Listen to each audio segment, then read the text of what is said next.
9 hari di penjara, Ardhito Pramono akui produktif ciptakan 3 lagu. Musisi Ardhito Pramono tetap kreatif selama ditahan di rutan Polres Metro Jakarta Barat. Ia berhasil menciptakan 3 lagu sejak ditangkap pada 12 Januari 2021. Selama mendekam di Bui, pemilik nama asli Ardhito Rifki Pramono itu mengaku mendapat inspirasi menulis lagu. Selain itu, ia juga menjalin pertemanan dengan tahanan lainnya. Kendati begitu, suami Janeta Sanpedelia ini tetap tak membenarkan perilakunya yang nekat mengonsumsi zat terlarang. Ardhito Pramono mengimbau agar masyarakat menjauhi narkoba.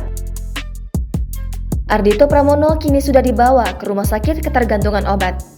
Ia akan menjalani perawatan rehabilitasi di sana.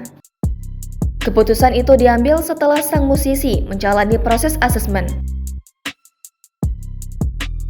Ardhito Pramono ditangkap pada 12 Januari 2021 di kediamannya di kawasan Durensawit, Jakarta.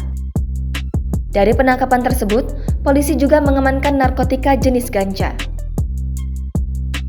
Selain temuan barang bukti, hasil tes urin Ardhito Pramono juga dinyatakan positif narkoba. Pelantun Better Love ini pun ditetapkan sebagai tersangka.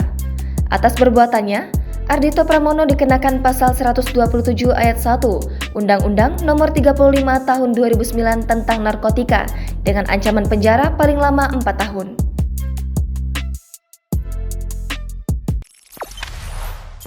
Jangan lupa subscribe, share, komen, dan like ya!